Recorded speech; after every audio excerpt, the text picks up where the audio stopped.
No matter what you think of Ian Beale, there's no getting away from the fact that when it comes to our next dadly sin, he's a serial offender. I think the obvious sin for Ian is kind of greed, you'd think, because he always seems to want more. I think Ian Beale is one of those dads that means well but never gets it right. Has no sense of authority with his children, but because Ian is Ian, he's driven by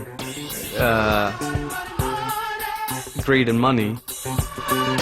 That's what I like about you, Ian. In fact, it's the only thing I like about you. You're ruled by money. Ian is a product of Thatcher's England, and greed does run kind of central to that character. Come on, Mum, let's come quick. Ian's main focus, I mean, the driving force behind Ian Beale is I always thought, was status. Mum, if I didn't have this house, I mean, the business, the money, I'd be nothing. You know, he needed to be kind of the Richard Branson of Walford. None of that matters. It's what's inside that counts. That's what I'm worried about. I think Ian is motivated by money. It's been like an obsession with him since he was like a teenager, really. I see Ian now. He likes to flash his cash, innit? With what a big man he is. Look at the size of that wad. Oh, you know what they say? Big wad. Huge wallet. Something like that. Ian Beale has all his priorities so wrong. You know, he cares more about, you know, making a profit in the chip shop than where his children are at night. With Ian, it is so definitely a status thing. This man is massively insecure. That is the secret to writing Ian. Whether it's, you know, acquiring a new sports car or acquiring a new girlfriend, it's always about the way that it looks. And things were looking pretty good in 1999 when Ian managed to acquire this new model.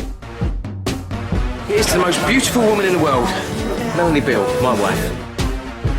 Ian saw Mel as a kind of trophy blonde wife. It made him feel better about himself. He felt more of a man because he had a beautiful woman like that on his arm.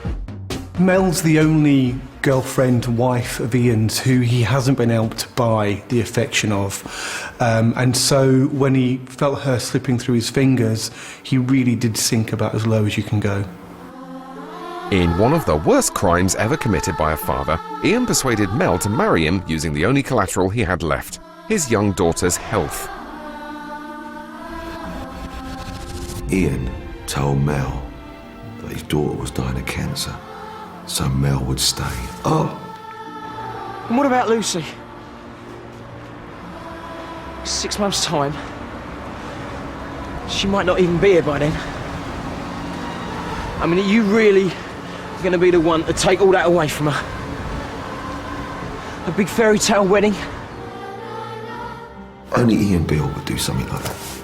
It's probably the worst thing he's ever done. Don't you agree, Mel? I do. It's Melanie, my wife. You're nobody till somebody loves you.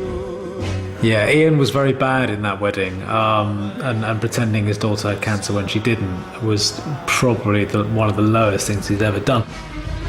And before the clock struck midnight, Mel had discovered the truth and Ian was declared morally bankrupt.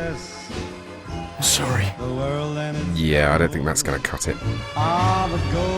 She was just as appalled as everyone else would be watching the show. How could you? It's just Ian Beale all over, really, isn't it? You let me think that she had cancer. I know.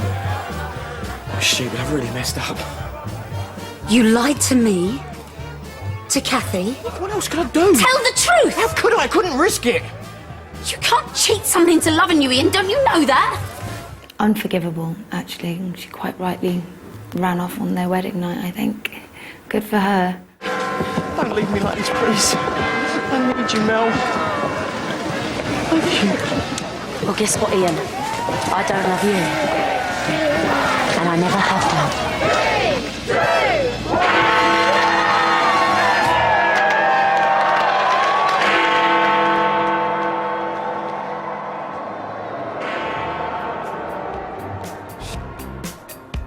He's a bit of a bumbling idiot, really, because he's another one that everything he tries to do, it's always wrong.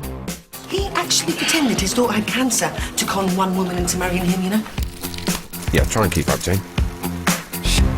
Ian Beale tries to be a good dad, he does, and he wants to be a good dad but he is not capable of being a good anything because he's one of the most selfish people ever to walk Albert Square.